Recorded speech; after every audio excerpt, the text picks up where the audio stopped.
ഞാൻ മിക്ക ദിവസവും രാവിലെ ഓടാൻ പോകാറുണ്ട്. ഓടാൻ പോയിട്ട് തിരിച്ചു വരുമ്പോഴത്തേക്കും ചിലപ്പം ഒരു ചായ കുടിക്കാൻ കയറും. അങ്ങനെ ഇന്ന് രാവിലെ ഓടാൻ പോയിട്ട് തിരിച്ചു വരുന്ന വഴിക്ക് ചായ കുടിക്കാൻ കയറി.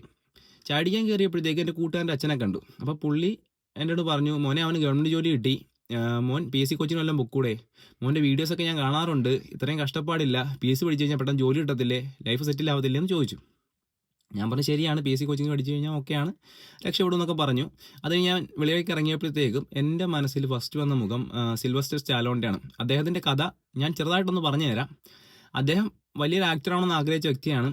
ആക്ടറാവാൻ വേണ്ടി ഫസ്റ്റ് അദ്ദേഹം ആക്ടിംഗ് കോഴ്സ് പഠിക്കുന്നു. ആക്ടിംഗ് കോഴ്സ് പഠിച്ചിട്ട് ഈ സിനിമയുടെ പുറകെയൊക്കെ നടക്കുന്നു കുറച്ച് നാൾ. അത് കഴിയുമ്പോഴത്തേക്കും കല്യാണം കഴിയുന്നു.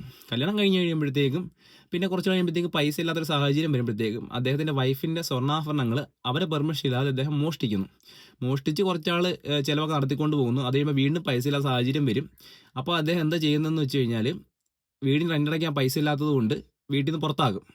വീട്ടിൽ നിന്ന് പുറത്താക്കുമ്പോഴത്തേക്ക് ന്യൂയോർക്കിലെ തെരുവിൽ 3 ദിവസം അദ്ദേഹം പട്ടിണി കിടക്കും.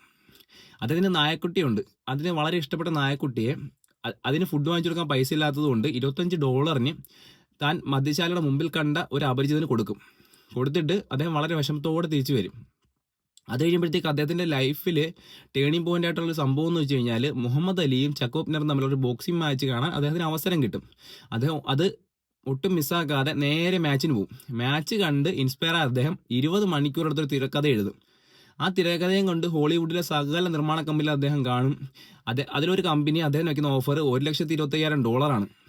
അദ്ദേഹം പറയും $1,25,000 കൂടെ ഈ സിനിമയിലെ നായകൻ ഞാനായിരിക്കണമെന്ന് പറയും. അപ്പോൾ അവർ പറയും അത് പറ്റില്ല, നായകന്മാർ വേറെ ഉണ്ട്, പുതിയ ഒരാളെ നമുക്ക് ഒരിക്കലും ഈ കഥയ്ക്ക് നായകനാക്കാൻ പറ്റില്ലെന്ന് പറയും. അദ്ദേഹം പറഞ്ഞു കഥ ഞാൻ തരില്ല, തരണമെങ്കിൽ എന്നെ നായകനാക്കണമെന്ന് പറയും. അദ്ദേഹം വേറെ കുറേ കമ്പനികളെ കാണുന്നു. അപ്പോൾ അവർ പറയും നായകനാക്കാൻ പറ്റില്ല, വേണമെങ്കിൽ $3,00,000 തരാമെന്ന് പറയും.